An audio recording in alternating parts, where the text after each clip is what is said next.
বলছি এই বিয়েটা বন্ধ করুন। কি আপনি কি বলছেন? আমার চারিদিকে নিমন্ত্রণ করা হয়ে গেছে আর আপনি এখন বিয়ে বন্ধ করতে বলছেন? কিছু মনে করবেন না, আমার মেয়ে অন্য একজনকে ভালোবাসে, ও তাকে বিয়ে করতে চাইছে।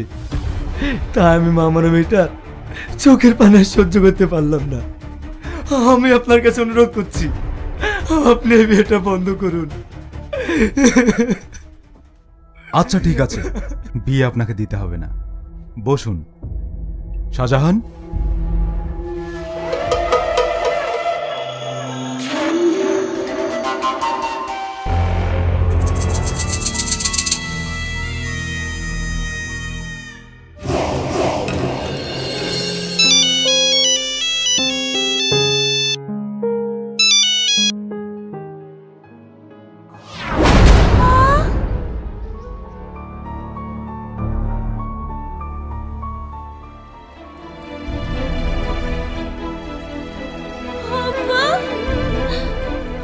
তুমি আমাকে ছেড়ে যেতে পারো না, তুমি আমাকে ছেড়ে যেতে পারো না। আমি এখন কি নিয়ে থাকবো? আমি এখন কার কাছে থাকবো আব্বা?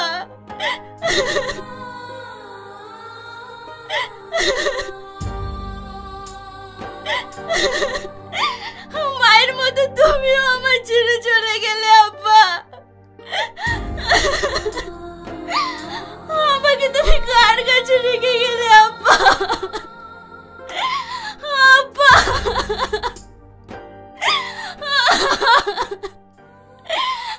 আব্বা।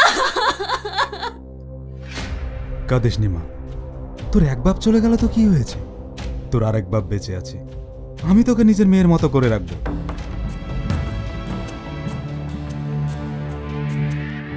প্রিয়া, স্যার, এই মানুষটাকে এ মেরেছে। আমি ওকে মারতে দেখেছি। ওর মেয়ের সাথে বিয়েতে রাজি হচ্ছিল না বলে এই মেরেছে।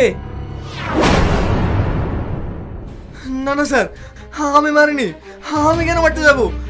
বিশেষ করে প্রিয়া, আমি তোমার আব্বাকে মারিনি। অফিসার, নিয়ে যান ওকে।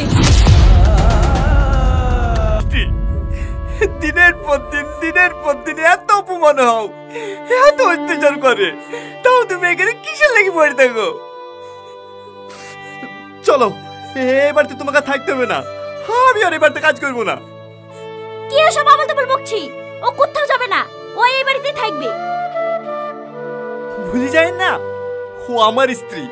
ওকে আমি যেখানে নিয়ে যাবো, ওকে সেখানে যেতে হবে। দরকার আবার ওকে ভিক্ষি করে খাওয়াবো, তা আপনাদের এই নরকা থাকতে দেবো না। চলো সালমা। সালমা, সালমা, যাসনি সালমা, যাসনি। সালমা,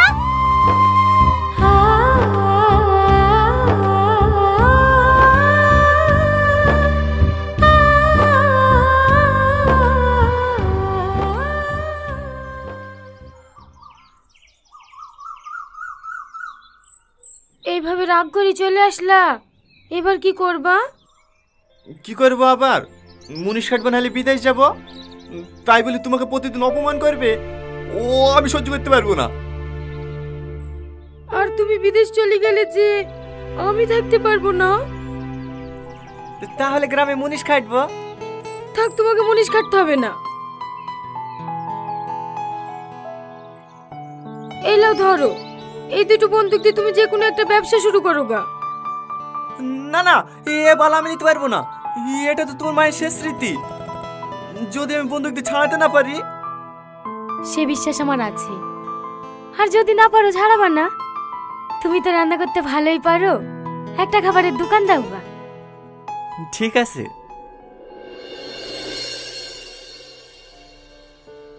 কিছু মনে করো না বাপ, সব জমি বিক্রি করেও 45 লাখ টাকার বেশি হলো না।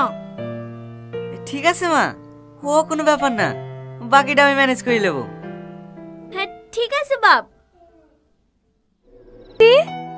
হ্যাঁ গো সত্যি। আমি মাঝে মাঝে অবাক হয়ে যাই জানো, আমার বিয়ে হয়ে গেছে জানার সত্ত্বেও তুমি আমাকে এত ভালোবাসো।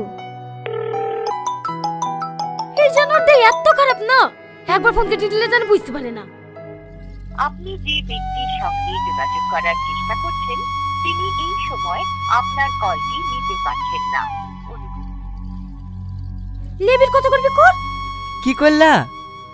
ব্লক করে দিলাম। ঠিক করেছো, আর কোনোদিন ছাড়াবা না। তোমার বোনের নাম্বারে যদি ফোন করে তোমার বোনকে বলে দেবা নাম্বারটা ব্লক করে দিতে। আচ্ছা ঠিক আছে। হেই লাও, চাউমিন খেতে ভালো লাগছে না। হেমা কেন? আমার অন্য কিছু খেতে ইচ্ছে করছে। তোমার না সব সময় দুষ্টুমি, এখানে হবে না। প্লিজ না প্লিজ না। প্লিজ। আচ্ছা আচ্ছা ঠিক আছে, দিচ্ছি।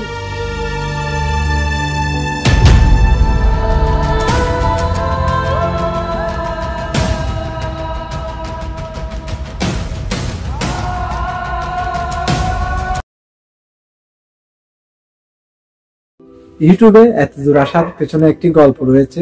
2019 সাল থেকে আমি ইউটিউবিং শুরু করি। যখন ছিল না ভালো মোবাইল, ভালো ক্যামেরা অথবা ভালো একটি স্ট্যান্ড, ছিল না মাইক্রোফোন, তখন কাঠ, বাঁশ অথবা বোতল ব্যবহার করে আমি একটা ছোটখাটো স্ট্যান্ড তৈরি করেছি এবং যেখানে পারি সেখানে ভিডিও করেছি। আর বেশিরভাগ আমার ভিডিও ছিল স্ক্রিন রেকর্ড, কারণ ভিডিও করার মতো প্লেস ছিল না বা তেমন কোনো টাকা ছিল না যে ভিডিও করার জন্য জিনিসপত্রগুলো কিনবো। এভাবে আমার 2019 থেকে যাত্রা শুরু এবং অনেক চ্যানেল ক্রিয়েট করার পরও মনিটাইজেশন পাইনি। এরপর 2021 সালে এসে বিগত 2 বছর ইউটিউবিং অনেক কিছু শিখতে পারলাম এবং ইউটিউবিং এ ব্যবহার করতে করতে এক পর্যায়ে আমি একটা জিনিস বুঝতে পারলাম যে ইউটিউবে কিছু গাইডলাইন রয়েছে এবং ইউটিউবে মনিটাইজেশন পাওয়ার জন্য 1000 সাবস্ক্রাইব এবং 4000 ঘন্টা ওয়াচ টাইম প্রয়োজন হয়। এভাবে আমি অনেক কিছু শিখতে পারলাম এবং এক পর্যায়ে চিন্তা করতেছি যেটা করবো একটু ভালো করে করবো। শেষ পর্যন্ত নতুন একটি চ্যানেল ক্রিয়েট করেছি, ইটস জয় এই চ্যানেলটি, এবং চিন্তা করতেছি এই চ্যানেলটিকে যে কোনো উপায়ে আমাকে মনিটাইজেশন পেতে হবে এবং ভালো একটা কিছু করে দেখাতে হবে। এই ইচ্ছাটা ছিল বিদায় আজকে আমার চ্যানেলটি মনিটাইজেশন অন হয়েছে এবং আমার চ্যানেলে গুগল অ্যাডসেন্স চিঠি চলে আসলো এবং আমার চ্যানেলে বর্তমানে আর্নিং আছে আর ভবিষ্যতে ভালো কিছু চেষ্টায় আছি। এবং ইউটিউবিং করার পাশাপাশি আমার আরো কাজ রয়েছে, যেটা হচ্ছে আমার টিউশন এবং কোচিং এ পড়ানো এবং আর ফ্রিল্যান্সিং ডিজিটাল মার্কেটিং করতেছি বর্তমানে। এগুলো নিয়ে অনেক ভালো আছি। হয়তো অতীতের গল্প আমার খুব খারাপ ছিল, বর্তমানে অনেক ভালো আছে সবকিছু মিলে। এটা হচ্ছে ভগবানের কাছে অনেক কৃপা। তো অবশ্যই আপনারা একটা জিনিস ফলো করবেন যে জীবনে ইউটিউবিং করেন বা যেটা করেন মনোযোগ সহকারে করবেন। আর আমি যখন ইউটিউবিং শুরু করেছিলাম আগেই বলেছি কিছু ছিল না, বর্তমানে এতদিন পরে এসে আমি সব ইনস্ট্রুমেন্ট কিনেছি এবং আপনাদের জন্য ভিডিও তৈরি করতেছি। আর অবশ্যই আপনারা যদি আমাকে দেখতে চান আমার চ্যানেলটি সাবস্ক্রাইব করে এবং বেল আইকনটি ক্লিক করে দিবেন। আমি আপনাদের নতুন নতুন সব ইউটিউব টিপস এবং বিভিন্ন সিম সম্পর্কে, বিভিন্ন অ্যাকাউন্ট ক্রিয়েট সম্পর্কে এবং কিছু কিছু ছোট ছোট মোটিভেট ভিডিও নিয়ে আপনাদের মাঝে হাজির হব। আজ এ পর্যন্ত। আর যারা যারা এই পর্যন্ত ভিডিওটি দেখেন তাদেরকে অসংখ্য ধন্যবাদ আপনার মূল্যবান সময় দিয়ে আমার ভিডিওটি দেখার জন্য।